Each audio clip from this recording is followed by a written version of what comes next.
வணக்கம் நண்பர்களே, மற்றொரு கலந்துரையாடலில் இணைந்து கொள்கின்றோம். இன்றும் வழமை போல தாயகத்தில் நடக்கக்கூடிய நிகழ்வுகள் தொடர்பிலும் அரசியல் நகர்வுகள் தொடர்பிலும் உரையாட இருக்கின்றோம். இன்றைக்கு எங்களோடு உரையாடுவதற்கு இணைந்து கொள்கிறார் உங்களுக்கு நன்கு அறிமுகமான மனித உரிமைகள் சட்டத்தரணி சையத் பசீர் அவர்கள்.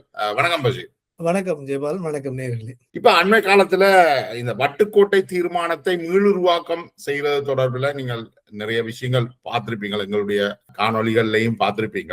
முஸ்லிம்களுடைய நிலைப்பாடு இந்த வட்டுக்கோட்டை தீர்மானத்தை முதல் தரம் வட்டுக்கோட்டை தீர்மானம் 76ல பிரகடனம் மேற்கொள்ளப்பட்ட பொழுது முஸ்லிம்களுடைய ஈடுபாடும் நெருக்கமும் எப்படி இருந்தது, இந்த திசையில பயணித்திருக்குன்னு நீங்க நினைக்கிறீங்க?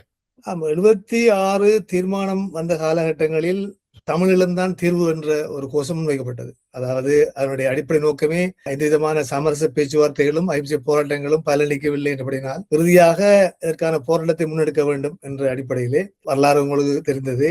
தமிழ் இளைஞர்கள் ரத்த பொட்டு வைத்து இனி தமிழீழத்துக்கான போராட்டத்தை ஆரம்பிக்க போகிறோம் என்ற ஒரு முடிவு எடுக்கப்பட்ட ஒரு காலகட்டம் அது. அதுக்கான முனைப்புகள் முஸ்லிம்களிடம் பெற்ற நேரம். அந்த காலகட்டத்திலே, அதாவது 1970களிலே எம்எச்எம் அஷ்ரப், உதுமா லப்பை, டாக்டர் சம்சுதீன் ஆகியோர்கள் கிழக்கு மாநிலத்திலே ஒரு முஸ்லீம் ஸ்தாபன ஒரு கட்சி உருவாக்கி இருந்தார்கள். அதுக்கு பேர் முஸ்லிம் யுனைடெட் ஃப்ரண்ட், எம்யூஎஃப். இந்த எம்யூஎஃப் என்ற தமிழீழ கோரிக்கையை கொண்டு வருவதனுடைய அடிப்படையிலே முஸ்லிம்கள் உள்வாங்க வேண்டும் என்ற கருத்து தமிழரசு கட்சிக்கு இருந்தது. தமிழ் விடுதலை கூட்டணியாக பரிணமித்த பொழுது அவர்கள் தொண்டமானை அழைக்கிறார்கள் தமிழ் மலைய சார்பாக. அதுபோல தமிழ் தேவநாயகம் கூட கலந்து கொண்டதாக நான் அறிகிறேன். அந்த நேரத்தில் அவர் கூட அழைக்கப்பட்டதாகவோ அல்ல சார்பாக அவரையும் அவர்கள் அணுகியதாகவும் அறிகிறேன். தேவநாயகம் அந்த காலகட்டத்தில் ஐக்கிய தேசிய கட்சியினுடைய அமைச்சராக இருந்த பொழுதும் அவர்கள் அந்த தமிழ கோரிக்கை முன்னெடுப்பதற்கான ஒரு தமிழர் என்ற வகையிலே, ஒரு அரசியல்வாதி என்ற வகையிலே, ஒரு அமைச்சராக இருந்தவர் என்ற வகையிலே அவரை அணுகியதாக அறிகிறேன். அதுபோல கனகர் என்ன போன்ற தமிழ் பகுதியில் உள்ளவர்கள் தேசிய அரசியலோடு தான் முனைப்பாக இருந்தார்கள், அரசாங்க கட்சிகளோடு. ஆகவே அந்த வகையிலே ஒரு இயக்கமாக அப்போது உருவானது முஸ்லிம்களுக்கான ஒரு கட்சியை உருவாக்க வேண்டும் என்ற அடிப்படையில். இப்பொழுது சொல்வது போல முஸ்லிம் காங்கிரஸ் அல்ல. முஸ்லிம் காங்கிரஸ் முன்னமே 1970களிலே முஸ்லிம் யுனைடெட் ஃப்ரண்ட் அஷ்ரஃபும் குறிப்பாக அதிலே முக்கிய பங்காற்றியர் டாக்டர் சம்சுதீன் அஷ்ரப், மற்றது டாக்டர் உதுமா லப்பை. இவர்கள் அந்த அமைப்பு உருவாக்கினார்கள். தமிழரசு கட்சிகள் தங்களுக்கு கிழக்கு மாநிலத்துக்குள்ளே முஸ்லிம்களுக்குள்ளே ஏற்கனவே அவர்களுக்கு ஒரு எதிர்மறையான ஒரு நிகழ்வுகள் நடந்திருக்கின்றன. அதாவது காரியப்பர், முகமது அலி, மூதூர், முஸ்தபா, MC அஹமத் போன்றவர்கள் எல்லாம் தமிழரசு கட்சி ஊடாகவே பாராளுமன்றத்துக்கு போட்டிட்டு வந்தவர்கள். தமிழரசு கட்சி பலமடைந்த நேரத்திலே அவர்கள் பின்னர் தேசிய அரசியலுக்குள் நுழைந்து கொண்டது காரணம் வெளிப்படையாக சொல்ல முடியாது என்ன காரணம் என்று. ஆனாலும் தேசிய அரசியலுக்குள் நுழைய வேண்டிய தேவை இருந்து ஒரு பிற்படுத்தப்பட்ட சமூக அமைப்புக்குள் இருந்து தமிழ் சமூகத்துக்கான ஒரு போராட்டங்கள் மட்டுமே அல்லது ஒரு எதிர்த்தரப்பு அரசியல் மட்டுமே அதை சாதிக்க முடியாத என்ற அடிப்படையில் மிக பின்தங்கிய சமூகமான முஸ்லிம் சமூகத்துக்குள் ஒரு தேசிய அரசியலோடு அல்லது கட்சியோடு சேர்ந்து போக வேண்டிய தேவை அந்த காலகட்ட பொருளாதார சமூக யதார்த்தங்களோடு பார்க்கப்பட வேண்டும். அப்பதான் அவர்கள் கட்சி மாறினார்கள். இது வெறுமனே அவர்களுக்கு மட்டுமல்ல. நாங்கள் ராஜோரியை பார்க்கிறோம், தேவநாயகத்தை பார்க்கிறோம், கனகரட்னம் எம்பியை பார்க்கிறோம், இன்னும் மட்டக்களப்பில் நிறைய பேரை நாங்கள் பார்த்திருக்கிறோம். அருளம்பலம் தொடக்கம் யாழ்ப்பாணத்திலே சுமாசுரிய வரையும் பார்க்கிறோம். ஆகவே கட்சி தேசிய அரசியலுக்குள் போவதன் ஊடாக தங்களுடைய பாதிக்கப்பட்ட சமூகத்துக்கு நாங்கள் என்ன செய்யலாம் என்ற அடிப்படையிலே அவர்கள் இணைந்திருக்கலாம். ஆனால் முஸ்லீம்கள் அதை விட்டு பிரிந்த பொழுது அவர்கள் தொப்பி புரட்டிகள் அழைக்கப்பட்டார்கள். அதாவது கட்சி மாறுபவர்களுக்காக இந்த சொல்லாடல் அப்பதான் வருதா? தமிழரசு கட்சிகளில் தான் தொழிலாளி வருகிறது. இந்த சொல்லாடலை சிங்கள பேரில் வரவில்லை. தொப்பி மாறுக்கிறனவா இப்படி சொல்லு வரவில்லை. இந்த தொப்பி மாற்று புரட்டிகள் என்று சொல்லி தமிழ் தரப்பினுடைய அரசியல் ஏகாதிபத்திய அந்த ஆக்கிரே புலனூடாகத்தான் வருகிறது. அதாவது தங்களுக்குள் இருக்க வேண்டியவர்கள் தங்களை விட்டு போகின்ற பொழுது அல்லது தங்களுடைய கட்சியாக தெரிவு செய்து நாடாளுமன்றம் வந்த பிறகு அவர்கள் கட்சி மாறுகின்ற தமிழரசு கட்சியில் இருந்தவர்கள் வெளியேறி தேசிய கட்சிகள்ல போய் இணைந்த வரலாறுகள் இருக்கா? தமிழ் அதுதான் நான் சொல்லுகிறேன். இப்பொழுது முகமது அலி போன்றவர்கள் தமிழரசு கட்சி 1900 இருக்கிறார்கள் மூதூரிலே. தமிழ் தரப்பில தமிழ் தரப்பில இருந்து தேசிய கட்சி போனவர்கள். அப்படின்னா தமிழரசு கட்சியில இருந்து தேசிய தரப்பு தமிழர் விடுதலை கூட்டணியில இருந்து போனவர். அதுல செல்லையா ராஜூரியை பார்க்கலாம். செல்லையா ராஜூரி பெரிய உதாரணம் இருக்கு. மட்டக்களப்பு அவர் பெரிய உதாரணம். அவர்தான் மிக முக்கியமான, ஏனென்றால் கட்சியினுடைய மிக முக்கியமான ஆரம்பகால உறுப்பினராகும் தோற்றப்பாடு. அதாவது அவர் ராஜூருடைய சுதந்திரன் பத்திரிகையினுடைய காரியாலயம் ஒன்று மட்டக்களப்பிலே இருந்தது. நீங்கள் ஆச்சரியப்பட்டு போயிருந்தால் அந்த இடம் எங்களுடைய வீட்டில் தான் வாடகைக்கு இருந்தார்கள். மட்டக்களப்பிலே எங்களுடைய வீட்டில் தான் வாடகைக்கு இருந்தார்கள். இவர்கள் எழுப்பதற்காக வழக்கு வைக்க கூட ஏற்பட்ட பின்னர் அதுபோல விட்டு விடுவோம். ராஜூரி அவர்கள் எங்களுக்கு நெருக்கமானவர் குடும்பத்தோடு என்றால் அவர்களுடைய மாமாவோடு கல்வி ஒரே பாடசாலையில் படித்தவர். அது மட்டுமல்ல அவர் ஒரு குடும்ப நண்பர் மாதிரி. எங்களுடைய குடும்பத்திலே அவர் என்னுடைய அம்மாவுடைய அம்மாவை அம்மாட்டு தான் அழைப்பார். அம்மா தங்கச்சியை அழைக்கிற மாதிரி உறவுதான் இருந்தது. அவருக்கு எங்களுக்கு நெருக்கமான உறவு அந்த கதைகள் இப்பொழுது கிழக்கு மாகாணத்தில் அப்படி ஒரு உறவு இருந்திருக்குது. முஸ்லிம்களுக்கும் தமிழர்களுக்கும் இடையிலான உறவுன்றது அந்த புட்டும் தேங்காய்ப்பும் மாறின்றதுல நிறைய உண்மைகளும் இருக்காது. அது பிட்டும் தேங்காய்ப்பு அந்த பதம் என்பது அது ஒரு அது வந்து நினைக்கிறேன் அந்த முஸ்லிம்களும் தமிழர்களும் அந்த பிரேச ரீதியான ஒன்றுக்கொண்டு பிரேசங்கள் இடையில் இருப்பதாக காட்டப்படுகிறது. அந்த உதாரணம் வேறு விதமான ஒரு என்னை பொறுத்தவரை அது ஒரு நடைமுறையில் சொல்லப்பட்டாலும் அதனுடைய தாற்பயம் குறித்து சற்று ஆராய வேண்டியிருக்கிறது. ஆனாலும் நிலத்தொடர்பற்ற பகுதிகளும் நிலத்தொடர்பு அதாவது தமிழ் பிரேசமும் முஸ்லீம் பிரேசம் இணைகின்ற பொழுது அடுத்தடுத்து வருகின்ற பொழுது அதை விட்டு தேங்காய் போன்ற அடிப்படையில் சொல்லப்பட்டிருந்தால் அது நியாயமான ஒரு கருத்து என்ற மனம் இருந்தது. ஒற்றுமை நான் விளங்கிக் கொள்றேன். அப்படி விளங்கிக் கொள்ளலாம், பிரேசியான ஒற்றுமையை விளங்கிக் கொள்ளலாம். மறுபடியும் அதனுடைய அரசியல் ரீதியான அது ஒரு விஷயம் அல்ல. மற்றது சமூக பண்பாட்டு அம்சங்களில் உள்ள வேறுபாடுகள் இருந்து வந்திருக்கின்றன. ஆனாலும் மிக முக்கிய தனித்துவமானவர்கள் நினைப்பேன் நாங்கள் தமிழர்கள் என்றதுக்காக அல்லது தமிழர்கள் என்ற அடையாளத்துக்கு அதுக்கு ஒரு பன்மத்துவம் இருக்குதானே. இப்ப கிறிஸ்தவர்கள் இருக்கிறார்கள், முஸ்லிம்கள் இருக்கிறார்கள். அதே நேரம் முஸ்லிம்கள் இப்பொழுது தங்களை தனித்துவமானவர்களாகவும் காட்டிக்கொள்வார். இல்ல அது பிரச்சனை இல்லை. நான் என்ன சொல்றேன்னா எங்களுக்கு பக்கத்துல ஒரு சிங்கள குடும்பம் இருந்தாங்கன்னா நாங்கள் அவர்களோட ஒரு உறவு வச்சிருப்போம் தானே. அந்த உறவை தான் நான் சொல்றேன். நாங்கள் அதை டிக்டேட் பண்ணல. அந்த உறவினுடைய அதை நாங்கள் சொல்வது உதாரணமாக அவர்களை முஸ்லிம்கள் அழைப்பதா அல்லது இஸ்லாமிய தமிழர்கள் அழைப்பதா, இஸ்லாமியர்கள் அழைப்பதா அல்லது தமிழ் பேசும் மக்கள் அழைப்பதா சொல்லாடல்கள் எல்லாமே அரசியல் அந்த நேரமே வந்துட்டுதான் அல்லது அதுக்கு பிறகுதான் வருதா? ஆரம்ப காலத்திலே இந்த பிரச்சனை வந்த பொழுது தொப்பி புரட்டுகள் என்று இந்த தமிழரசு கட்சியினர் அல்லது தமிழ் கூட்டணியினர் அதை முஸ்லிம்களை ஓரங்கட்டினத்திலே உள்ளார்ந்த அரசியல் செயற்பாடுகள் முஸ்லிம்களுக்கு இடமளிக்கவில்லை. நான் ஏற்கனவே உங்களுடைய நிகழ்ச்சி ஒன்றில் சொல்லியிருப்பேன். கல்முனை தொகுதியிலே அஷ்ரப் அவர்கள் சேர்ந்தவர்களோடு கூட்டமைத்த பின்னர் கல்முனை தொகுதியிலே வேல்முருகு மாஸ்டருக்கு இடமளித்து மாவட்ட சபை தேர்தலிலே அஷ்ரப்புக்கு இடம் கொடுக்கவில்லை அவர்கள். அந்த வகையில இவர்கள் இந்த கூட்டணி உடைக்க வேண்டிய காலகட்டம் வருகிறது. தங்களுடைய பிரதேசத்திலே நாங்கள் அவரோடு சேர்ந்து வேலை செய்தோம். அதாவது நான் ஏற்கனவே சொல்லியிருக்கிறேன், திரும்பவும் சொல்லுவது வேண்டுமோ தெரியவில்லை. அண்ணன் அமிர்தலிங்கம் தமிழீழத்தை பெற்று தராவிட்டால் தம்பி அஷ்ரப் பெற்று தருவேன் என்று இவர் மேடையிலே முழங்கினவர். அவ்வாறான ஒரு அண்ணன் தம்பி உறவு, தமிழகத்துக்கான உறவு என்பது அண்ணன் தம்பி உறவாக இருக்கிறது. அந்த காலகட்டத்திலே இந்த உறவுக்கு எதிரான ஒரு செயற்பாடு வருகிறது கிழக்கு மாநிலத்திலே. அதாவது 76-77 தேர்தலிலே பதிஜுன் மோகன் மட்டக்களப்பு மாவட்டத்திலே போட்டியிடுகிற பொழுது அங்கு ஒரு உறுப்பினர் ஒரு காத்தாங்குடியை சேர்ந்த ஒரு மேடையிலே பகிரங்கமா பேசினார். அதாவது அடைந்தால் கிழக்கிஸ்தான், அடையாவிட்டால் மரணஸ்தான். இது என்னன்னா இந்த பாகிஸ்தான் அடைந்த பொழுது ஒரு சுலோகமா முன்வைக்கப்பட்டது என்ன, அடைந்தால் பாகிஸ்தான், அடையாவிட்டால் கபிரிஸ்தான். அதாவது கபிரிஸ்தான் என்பது மரண அடக்கப்படுகின்ற இடம். அந்த கோஷத்தை ஒத்ததான ஒரு அரசியல் கோஷம். இதுல ஆழமான அரசியல் பின்னணி ஒன்றும் இல்லை. இது மேடை பேச்சாக முன்வைக்கப்பட்ட விஷயம். ஆனா என்ன அதை சொல்லுகிறது என்றால் அது உள்ளார்ந்த அர்த்தம் என்னவென்றால் முஸ்லிம் மக்களுடைய தனித்துவத்தை நாங்கள் இந்த பிரதேசத்துக்குரியவர்கள் என்ற மாதிரியான அபிப்பிராயத்தை ஏற்படுத்துவதும், இங்கே பதிமூடைய வர வேண்டும், சில இந்த நாடாளுமன்றத்தில் தெரிவிக்கப்பட வேண்டும், அதனூடாக நாங்கள் முஸ்லிம்களுடைய ஆதிக்கத்தை இங்கு வைத்துக் கொள்ளலாம் என்ற வகையான அரசியல் கருத்து முன்வைக்கப்படுகிறது. அதே காலகட்டத்தில் தான் அஷ்ரப் அங்கே பேசுகிறார். அடைந்தால் தமிழர்களும், அடையாவிட்டால் நாங்கள் தமிழர்களும் அடைய வேண்டும், அண்ணன் அமிர்தலிங்கம் அதை பெற்றுத் தராவிட்டால் நான் பெற்றுத் தருவேன் என்ற கோஷம் மறுபுறம் வைக்கப்படுகிறது. இந்த முஸ்லிம் தரப்பின இரண்டு பக்கத்தை பாருங்கள் நீங்க ஒரே காலகட்டத்தில். இதுதான் வரலாற்றை பார்க்கின்ற பொழுது அப்படி பார்க்க வேண்டும். யாருமே திடீர்னு சொல்ல முடியாத முஸ்லிம்கள் எல்லாம் இந்த முஸ்லிம்கள் ரொம்பவே அதுல ஈடுபாடா இருந்திருக்கிறாங்க. அஷ்ரப்பும் சரி, இப்ப ஹக்கீமும் சரி, தமிழ் மொழியின் பால் நிறையவே ஈர்க்கப்பட்டவர்கள் நினைக்கிறேன். தமிழரசு கட்சியோடையும் மிக நெருக்கமான உறவு அவர்களுக்கு இருந்திருக்கிறது. நித்யானந்தன் இஸ்லாமியர்களை பற்றிய பண்பாடு, கலை, கலாச்சாரம் பற்றி ஒரு நூல் எழுதியிருந்தார். மிக ஆழமான புத்தகங்கள் எல்லாம் அந்த காலகட்டத்திலே யாழ்ப்பாண பல்கலைக்கழகத்திலே இருந்த பேராசிரியர்களால் கைலாசபதி போன்றவர்கள் மிக முக்கியமாக இந்த குறிப்பிட்ட ஒரு குறுகிய இனவாத சிந்தனைக்கு அப்பாற்பட்டு ஒரு சமூக முற்போக்கு சிந்தனைகள் ஆட்பட்டவர்கள் எல்லாம் அதற்கான பின்னணி அமைத்திருந்தார்கள், இல்லை என்றல்ல. அது போலவே இங்கே தெற்கிலே பிறகு பார்க்கிறோம், நூமானை பார்க்கிறோம், இன்னும் பலரை பார்க்கிறோம். இந்த வகையான உறவுமுறைகள் எல்லாமே அரசியல் இடையிலே வருகிறபடியில் அரசியலுக்கான பிரச்சாரங்களும் இறுதியான முரண்பாடுகளும் வலுப்படுத்தப்படுகின்றன. இதற்குள் போராட்டம் வருகிறது. எப்ப இது அந்த தொப்பி பிரட்டிகள் என்ற அந்த எந்த காலகட்டத்தில் வருது? அது 77 தேர்தலின் பிறகு இந்த மாவட்ட சபை தீர்மானம் ஐக்கிய தேசிய அரசாங்கம் கொண்டு வந்த பொழுது முன்னே வந்து விடுகிறது. தொப்பி புரட்டிகள் அதாவது MC அகமது போன்றவர்கள் ஸ்ரீலங்கா சுதந்திர கட்சியில் சேர்ந்தது. இந்த ஒரு முஸ்தபா அவர்கள் இந்த ஊர்லே அவர் பிறகு ஐக்கிய தேசிய கட்சியில் சேர்ந்தவர் நினைக்கின்றேன். இவ்வாறு கட்சிகள் தமிழரசு கட்சியிலிருந்து முகமது அலி போன்றவர்கள் மூதூரிலே இவர்கள் எல்லாம் கட்சி மாறுகின்ற பொழுது இவர்கள் எல்லாம் தொப்பி புரட்டிகள் என்ற கருத்தை இவர்கள் வைக்கிறார்கள். இது பரவலாகவே வடமாநிலத்தில் தான் சொற்பொருட்டிலே வருகிறது. ஏனென்றால் அரசியல் ஆதிக்கம் கிழக்கு மாநிலத்திலே பெரிதாக இருக்கவில்லை.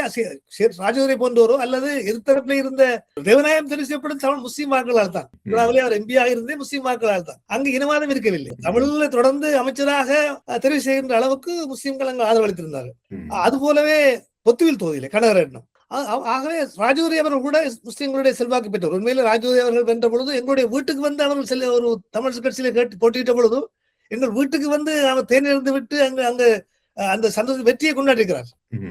நிகழ்ச்சிகள் இருக்கின்றன. ஏன் சொல்கிறேன், அந்த உறவு முறை சொல்லுகிறேன். அது போலவே ராஜன் செல்வநாயகன் அவர் ஒரு சுதந்திர கட்சியில் இருந்தாலும் அவர் முஸ்லீம்களோடு நெருக்கமாக இருந்திருக்கிறார். அவரோட நெருக்கமான விஷயங்கள் சில செய்திருக்கிறார் என்று நான் அறிகிறேன். ஆகவே மொத்தமாக முஸ்லீம் தமிழ் உறவு என்பது ஒரு வித்தியாசமான தளத்திலே தான் அங்கு இருந்திருக்கு கிழக்கு மாநிலத்தில். வடமாநிலம் அரசியல் ரீதியாகத்தான் அதை முன்னெடுத்துக்கிறார். அரசியல் அது தவிர வேற வடமாநிலத்திலே ஒரு முதல் முஸ்லீம் மேயர் சுல்தான் வரக்கூடிய வாய்ப்பு இருந்திருக்கிறது. கார்த்திகேச மாஸ்டர் பாடுபட்டிருக்கிறார். அவரோட பின்னணி உள்ள ஒரு வடமாகாணத்திலே இனவாத அரசியல். அதனால்தான் செல்வநாயகம் ஒரு தடவை கார்த்திகேச மாஸ்டரை பார்த்து கேட்டார், நீர் தமிழர்களுக்குள் இன்னொரு பகுதி தமிழர் இன்னொரு பிரிவு தமிழர் இருக்கிறதா சொல்லுவார், நீதானோ அந்த நீதானான்னு கேட்கிறார். அவர்கிட்ட கார்த்திகேச மாஸ்டரிடம் உள்ள இன்னொரு தமிழர் இருக்கிறார் சொல்லுவார், நீதானா என்று கேட்கிறார். இதெல்லாம் இந்த வரலாற்றை போய் பார்க்க வேண்டியிருக்கிறது. ஏனென்றால் இது உண்மையிலேயே இந்த யாழ்ப்பாணத்தினுடைய ஆதிக்கம் தான் இந்த சொல்லாடலுக்கு பின்னிக்கு இருந்திருக்கு. ஒன்று நீங்க சொல்கின்ற இந்த தொப்பி பிரட்டிகள், அடுத்தது துரோகிகள், இது எல்லாமே தமிழரசு கட்சிக்குள்ள இருந்தான் வருகிறது. இந்த சொல்லாடல்கள் இது யாழ்ப்பாண சிந்தனை மரபினுடைய ஒரு வெளிப்பாடு, அரசியல் ரீதியாக அவர்கள் முன்னெடுத்த வெளிப்பாடுகள் சமூக சிந்தனைகளில் ஆக்கிரமித்திருக்கிறது.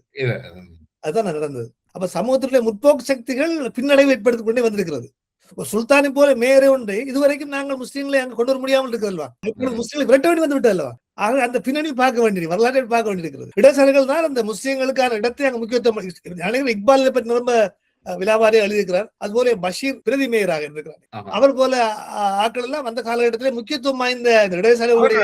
சுல்தான் எந்த கட்சியில இருந்து போட்டியிட்டவர்? சுல்தான் நினைக்கிறேன் அவர் இண்டிபெண்டா இருக்கணும் அல்லது இண்டிபெண்டா இருக்கணும் என்ற அப்போது ஒரு கட்சியினூடாக அவர் போட்டியிடவில்லை. இண்டிபெண்டா இருக்கணும், தமிழ் கட்சியாக போட்டியிடுது. தமிழ் கட்சி அவர் தெரிவு செய்யப்படவில்லை. ஏனென்றால் யோகேஸ்வரன் போன்றவர்கள் எல்லாம் அப்பொழுது தமிழ் கட்சியிலே ஒருத்தர் வர வேண்டும் என்பதில் குறியா இருந்தார் மேயராக.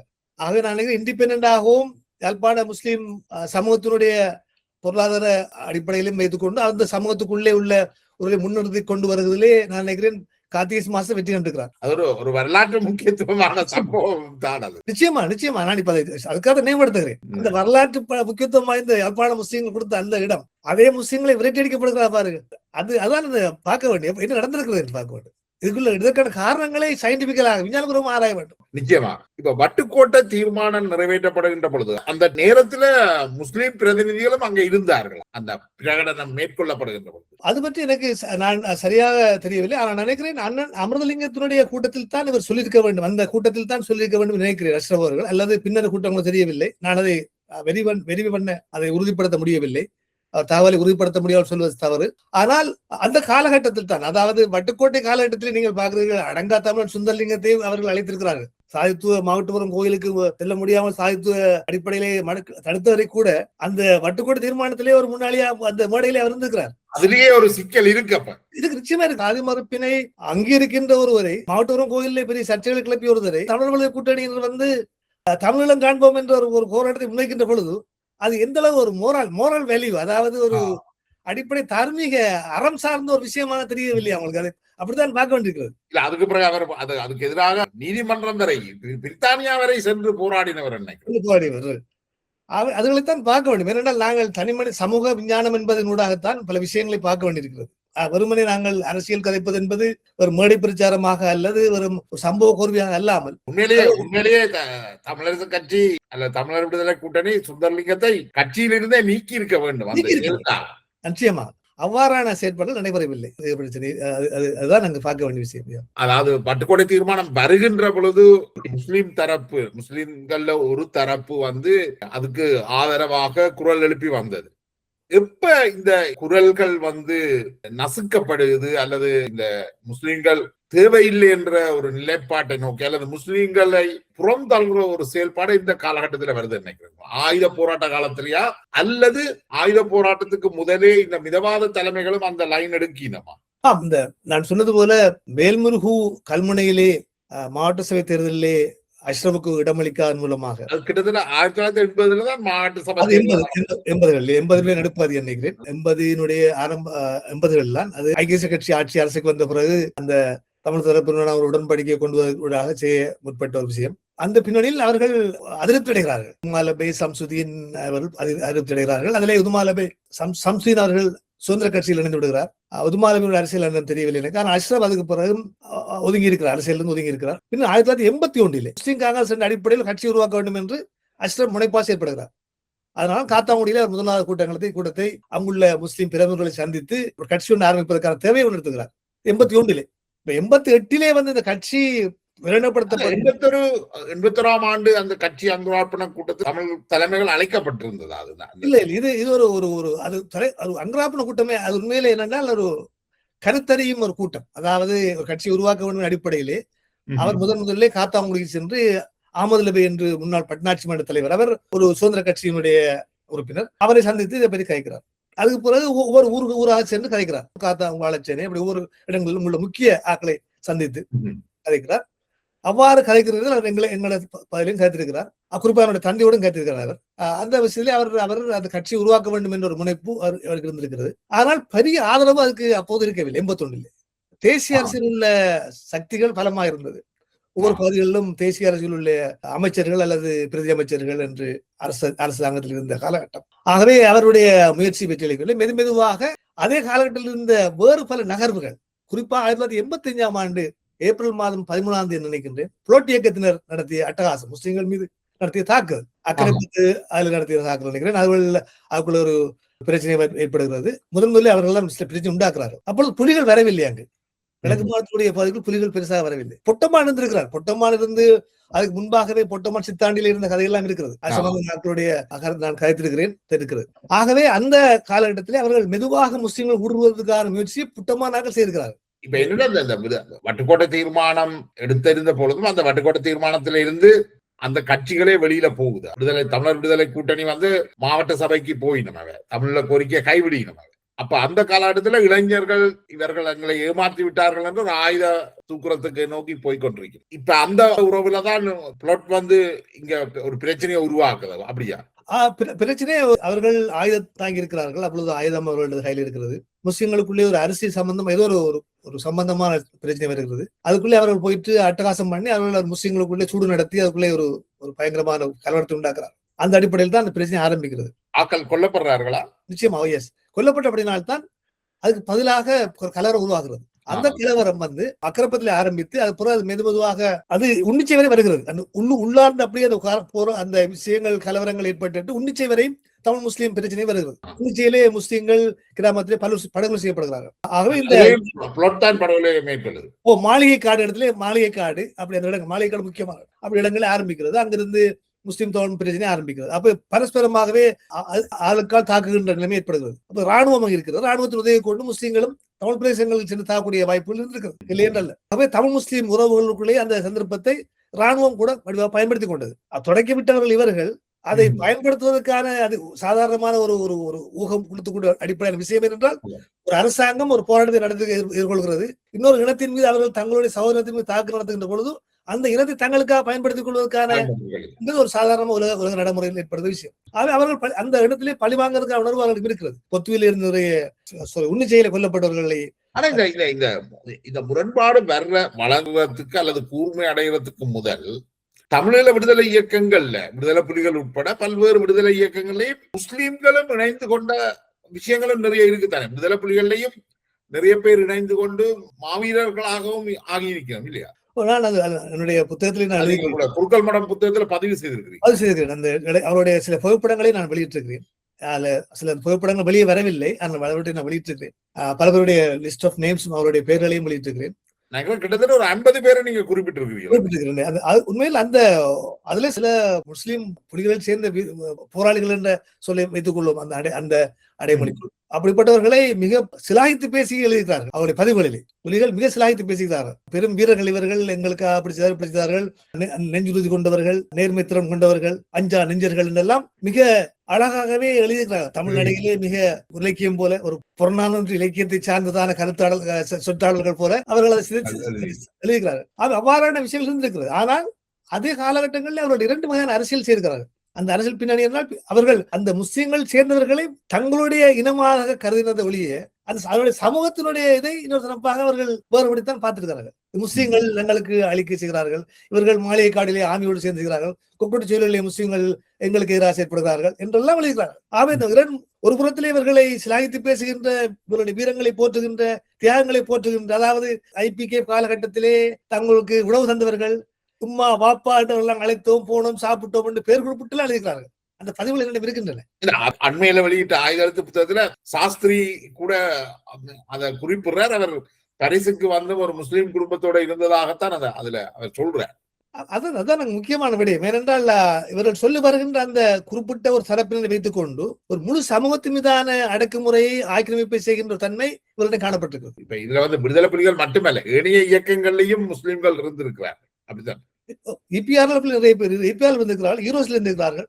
ஈரோஸ்ல இருந்தவர்கள் தான் முக்கியமா ஈரோஸ் பாஷி சேதாவது சொல்லிப்பேன். அந்த முக்கியமான ஒரு ஆளுநர்லே பின்னால ஸ்ரீலங்கா முஸ்லிம் காங்கிரஸ் சேர்ந்து விட்டார். அது இப்போ ஐயூப் என்ற MP ஒருத்தர் இருந்தார், உங்களுக்கு தெரியும்.